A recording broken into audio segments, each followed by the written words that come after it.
Nasa yun ulit.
In the name of God, most gracious, most merciful, we would like to welcome the speakers to this press conference of the National Medical Taskforce for Combating Coronavirus, His Excellency Dr. Walid Al-Mana, Undersecretary of the Ministry of Health, Lieutenant Colonel Dr. Manaf Al-Qahtani, Infectious Disease Consultant at the BDF Hospital, and Dr. Jamil Al-Salman, Infectious and Internal Disease Consultant at Salmania Medical Complex. And we would like to note that this press conference is going live on TV and on the YouTube channel of the Ministry of Health in 5 different languages. And we also have the journalists and reporters joining us remotely. Now, as usual, we begin with Dr. Walid Al-Mani, Under Secretary of the Ministry of Health. In the name of God, most gracious, most merciful, praise be to the Lord who has held everything within his knowledge. Praise be to him for his countless blessings and grace. And praise be to the Prophet. Again, we welcome you to this press conference through which we aim at informing you on the most recent updates regarding COVID-19. We have 3 or 4 pillars. Number 1, we're going to review the mechanism for the alert level traffic light system for COVID-19, through which we can decide whether to open or close the sectors in the Kingdom of Bahrain. The second pillar, we're going to talk in details about the treatment protocol used for COVID-19, which is sotrovimab. And third, we're going to talk about the booster dose and the vaccination for children. And the last pillar, we're going to answer some of the questions regarding the traffic light system. Well, recently, thank God, we have witnessed a remarkable gradual reduction since 27th of May up to yesterday. As for 27th of May, the active cases were 26,883. Up to yesterday was 3,188. So we had a reduction of around 88% in the active cases. This shows the responsibility and commitment of society and the initiative to take the vaccines and also taking the booster dose. So everyone have to continue their commitment everywhere, whether we are in the red, orange, yellow, or green levels, because moving between these is a responsibility for everyone. And we have to confirm that when opening some sectors, it doesn't mean like we have eradicated the virus and everything is fine. And hopefully everything is fine. And then we got the false sense of security. And this is what we alert everyone. So maybe people would think it is safe and so they go reckless. No, it's the opposite. We have to strengthen our determination to implement all the precautionary measures and take the vaccines. So let's review the traffic light system, which we are going to decide whether to close or open the sectors. We have 4 levels based on the average percentage of existing cases, in addition to the capacity for ICU. First, the green level, when the average percentage of active cases for a period of 14 days is less than 2%. The yellow level is when the average percentage of active cases for 7 days is between 2% and less than 5%. As for the orange level is when the average percentage of active cases for 4 days is between 5% and less than 8%. And the last one, which is the red level, is when the average percentage of active cases for 3 days is 8% or more. Now, moving from one level, moving downward from the one level to another would require staying at the same level for no less than a week. But moving up from one level to another would not require completing the specified period. For example, it is possible to directly move from the green to the red level without going through the yellow and orange levels if the data indicated the need to. And also for this, traffic light system is subject to change according to data and developments. And sometimes certain occasions would be designated by the committee would not be subject to this light system if it requires so. So to conclude, I remind everyone that each individual of the society is responsible for reducing this active cases, and it affects the society as a whole. Now I'll leave the floor to Lieutenant Colonel Dr. Manaf Al-Qahtani, infectious disease consultant at the BDF Hospital, who's going to talk about the details of the Sotrovimab. Please proceed. Thank you very much, Dr. Walid Al-Mana. In the name of God, most gracious, most merciful. Good afternoon, everyone. Today is Thursday, so we're going to talk light.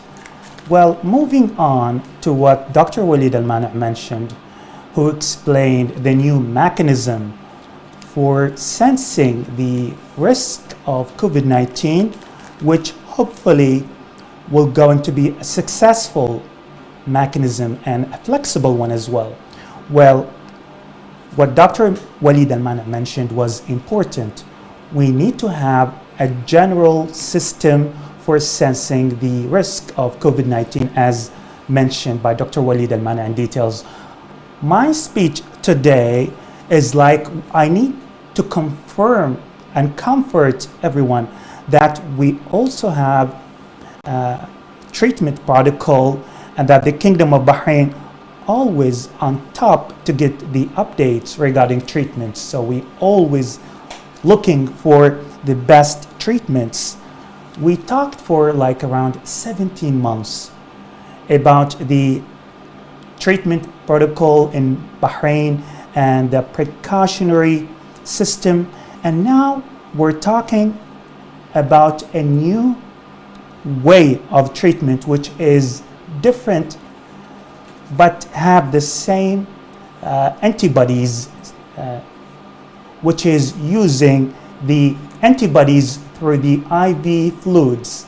In the Kingdom of Bahrain, we recently started the clinical trials of antibodies, and we had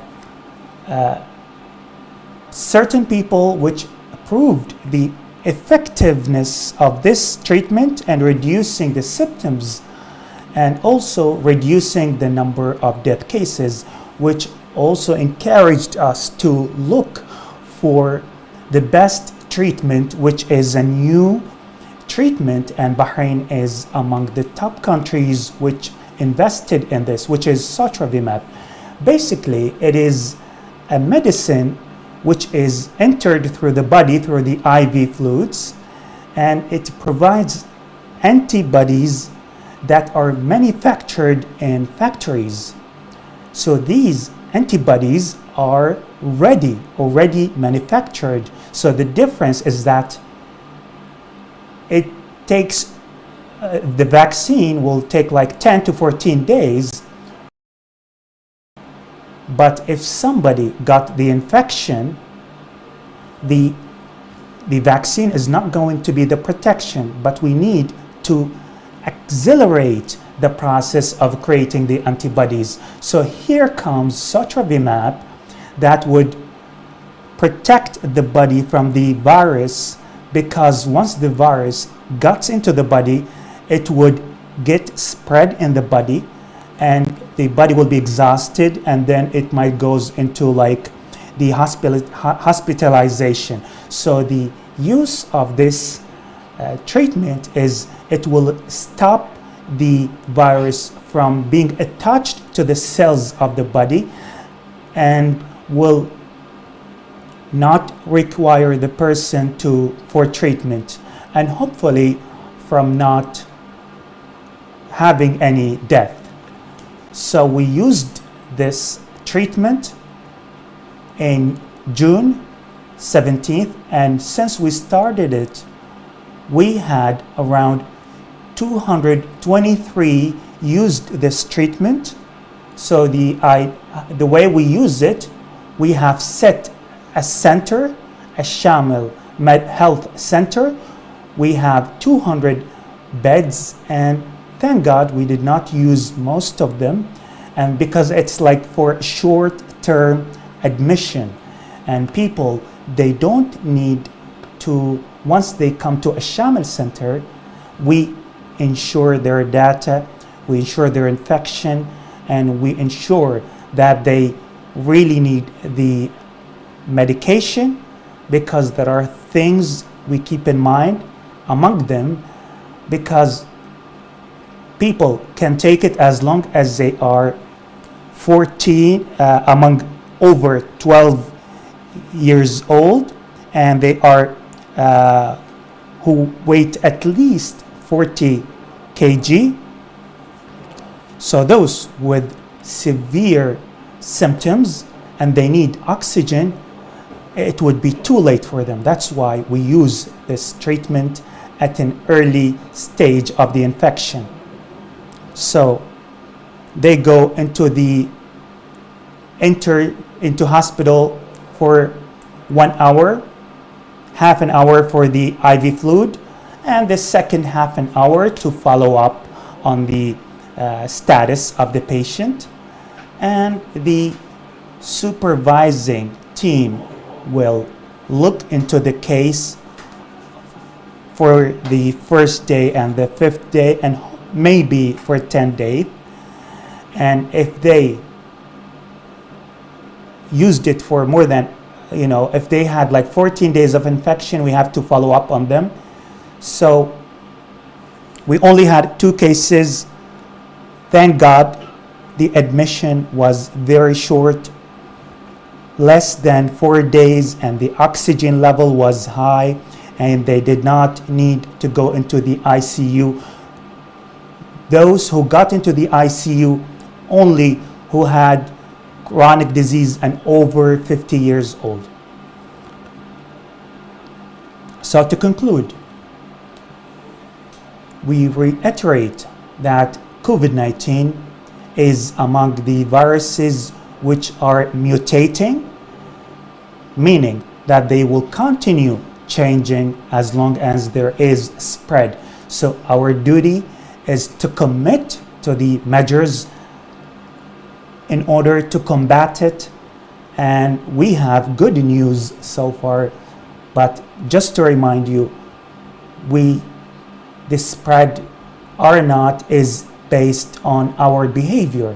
We decide which level we go to based on our behavior.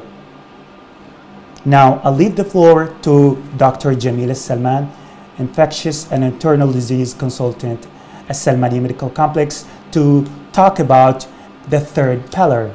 Thank you very much. Dr. Manaf, peace be upon you. In the name of God, most gracious, most merciful, we welcome you in this 3rd pillar, which I'm going to talk about 2 points: the updates of the booster dose and the vaccines for children. First, to remind you that the commitment of everyone is necessary, and to implement all the instructions in order to gain the success, and which will support the mechanism explained by Dr. Walid Al-Mani, which is the traffic light system, and it will achieve the targeted objectives and hopefully reduce the active cases. As for the vaccine, we are continuing the vaccination campaign in order to create the herd immunity and hopefully to combat this pandemic. Let me talk about the booster dose. We have 3 points. First, everyone must take the vaccine at this important stage, whether in the Kingdom of Bahrain or abroad, with having the mutation, in order to reduce the complications and the death cases. Number 2, to take the initiative and register for the vaccine. And third, for those elderly and those mostly exposed to COVID-19 symptoms, to take the vaccines and the booster dose, because those who took the Sinopharm, they have two options, either Sinopharm or Pfizer, and so they can take the booster dose. The second thing, those who are not from the elderly or those mostly exposed, they will be contacted and they will have appointments arranged for them after finishing the 6 months of the second dose. And this takes us to the second point. We talked about the variants and recently the Delta, which spread in most of the countries around the world, and it causes risk among all categories of ages, and the best means of protection is vaccination. And we thank you everyone for registering for the vaccine, especially registering for your kids. And the statistics in the Kingdom of Bahrain showed the large number of those registering for the vaccine, which have reached for these children 49%, which is like half of the those eligible, which is a good percentage. And we note that any news about the risks of and danger of the vaccine for children is not yet scientifically proven, and the FDA and CDC in the United States have recommended to take the vaccine for these age category for children, and there were no complications. And last but not least, there were no complications or severe symptoms for those who took the vaccine for this children category. So we stress on the importance of taking the vaccines for this children category. And to conclude, we call upon everyone, as usual, to responsibly commit to the following: the precautionary measures and all the guidelines that we got used to, in addition to take the vaccine. And hopefully soon we're going to eradicate and combat this virus and reduce the active cases. Thank you very much. Thank you very much to the speakers for your briefs. And now we take the questions from the journalists. I think, Mr. Ali, we move to the fourth pillar, which is related to the answering the common inquiries we received from citizens and residents from different platforms through the email or through the mostly common questions on social media about the traffic light system. So we're going to review these, and later we're going to have the questions from the journalists and reporters. Now we have 3 questions. First, is the yellow level means going back to work and canceling working from home? Well, the yellow level implements the 50% from home for government entities. The second question, for travel procedures, well, are they going to be the same or be changed?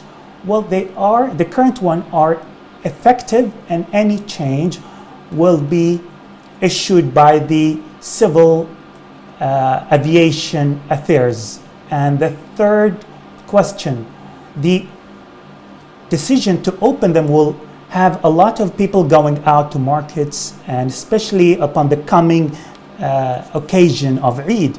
And it's possible that the active cases will be increased, and this could destroy the efforts of the National Task Force.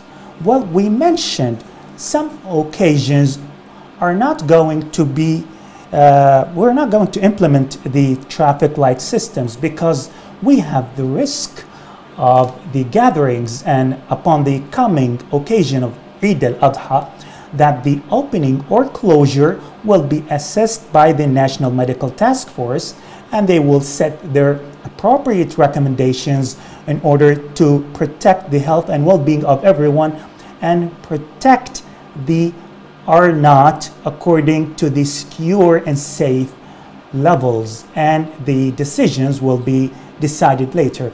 Well, the question is, because we have opened the, people are going out by a large number and this will destroy the efforts. I think, as we mentioned today, again, when we open the markets or sectors, it means we shall neglect the precautionary measures. No, we still have to implement them. And people can go out, but with keeping in mind the social distancing, wearing masks, and not to gather and mingle with people, and going whenever is needed. So I'll leave the floor now to Lieutenant Colonel Dr. Manaf Al-Qahtani to answer other questions. Thank you. Question I had, everyone will be allowed to access malls, and will children be allowed as well under the age of 12? Well, as mentioned by Dr. Walid Al-Mana, is important.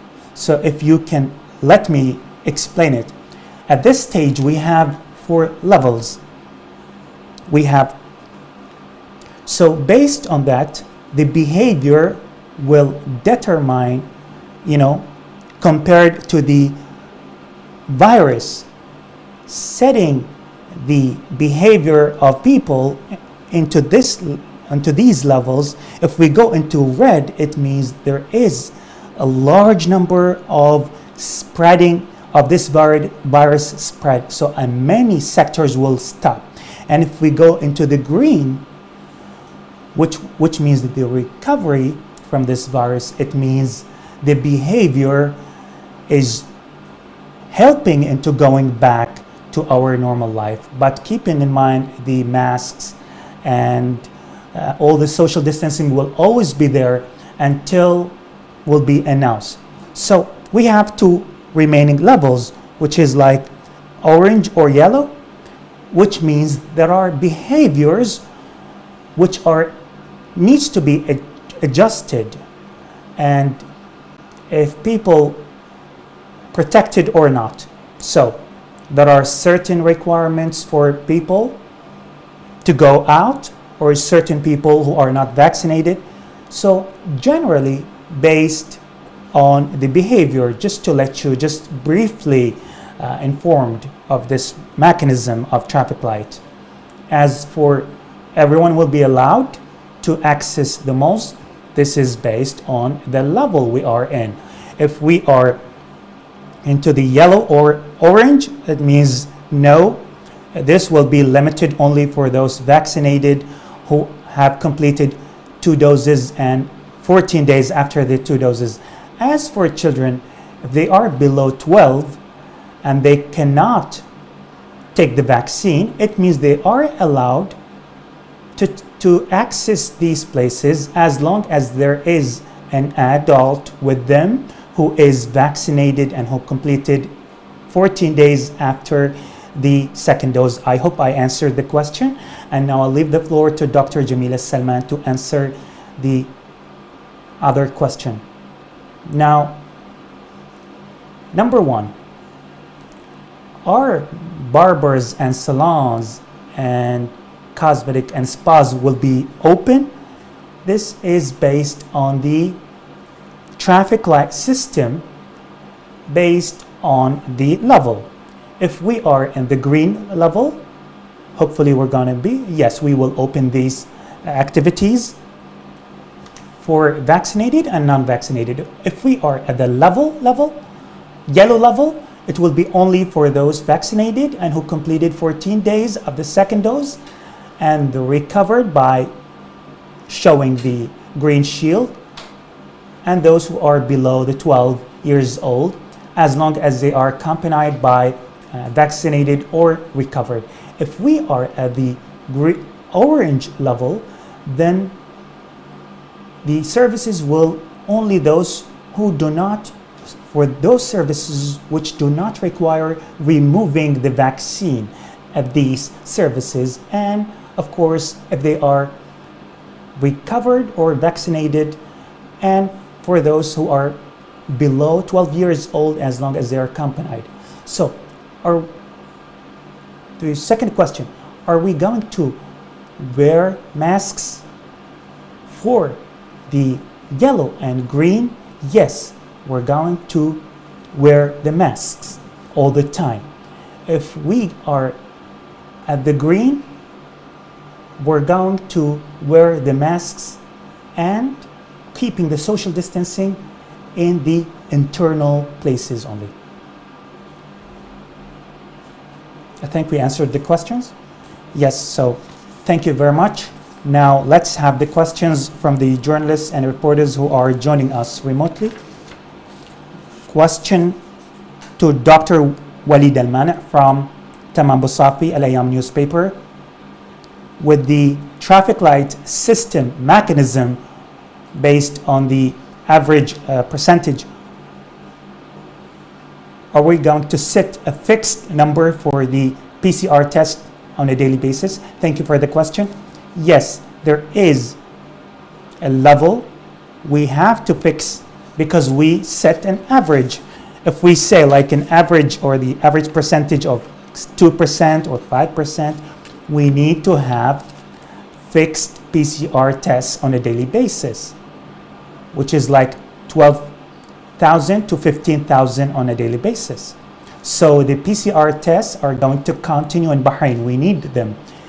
It's one of the indicators that we need it in Bahrain. Even if we had the active cases reduced, because they help in maintaining the health and safety of everyone. And it is an alert for us to assess the status in Bahrain. So we're going to be into this. Yes, we're going to fix and sit between 12 to 15,000. It could go up and down, maybe not down, but it could go up based on the active cases. If we have more active cases, it means we need to do more PCR tests. Thank you. Question from Rashal Ibrahimi, Bana, to Dr. Manaf Al-Qahtani. Will the booster dose be regularly on an annual basis? And for those who are below 12 years old, is safe? Thank you for the question. To answer the first part, we are still in the assessment level of the virus, of the vaccine. So is it going to be on the annual basis? We're not yet. And there are so many in the scientific society to join the flu vaccine and the COVID-19. So up to now, it's not confirmed by the competent authorities, but definitely once confirmed, we're going to announce it. As for the children below 12 who got to be vaccinated, we still have clinical trials which have not yet been announced on the efficacy of these vaccines for those who are below 12 years old. The current studies and certified and accredited internationally are for those who are 12 to 17. If we can categorize them until, under children, but below we still need to wait. As for question from Hassan Al-Sitri, Al-Watan newspaper, to Dr. Jamil Salman, how many variants we have in Bahrain? And have we identified any infection with Delta Plus in Bahrain? Thank you for the question. The importance of the question is, scientifically speaking, we talked about from the beginning of the pandemic, all the viruses, including COVID-19, are a potential to have variants. And all these variants could be simple and not really like, of importance scientifically or in terms of society. But when is it important? When these variants, we have variants of concern. Why are they of concern? Maybe this is including Delta or other ones which are famous now internationally. You've seen like the WHO have set names for them so they don't relate them to countries, Delta or So these variants are variants of concern. Why are they important? Because once we have such developments, have they changed the spread of the virus? Some variants are more spreading and it could affect the treatment, the vaccination in different countries. So that's why they are of concern. And with continuation of the virus and the vaccination is not as expected, the virus will continue mutating and will have different variants. And there are different categories of variants mentioned by what they call them variants of interest. They are there, but they are not of concern yet, and including different names, but they are not really like famous at this stage. Thank you for the question. A question from Muhammad al-Nahas al-Bosala Outgate to Dr. Manaf al-Qahtani. Please clarify regarding the mechanism for those vaccinated or recovered who are coming from abroad and wants to visit Bahrain for a short period of time. Do they, like for 3 days, do they have to apply 10 days quarantine? There is a mechanism for those recovered, for travelers coming to Bahrain, if they are not vaccinated of the approved vaccines in the Kingdom of Bahrain or internationally by WHO, they will have quarantine and the PCR test first day and 10th day, and they're coming from the red list countries, they will still have to issue a negative certificate. If the visit is less than 10 days, then they don't need to be quarantined because they will have the vaccine. The quarantine is not related to the visit to Bahrain. There is a mechanism which was explained on the website of the Ministry of Health. Question from to Dr. Walid Al-Mana from Fatima Ali, Akhbar Al-Khaliji newspaper.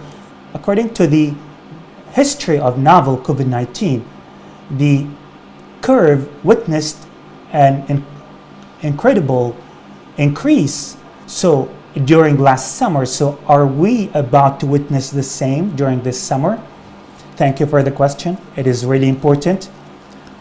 If you remember the news during summer that, they said it would be reduced.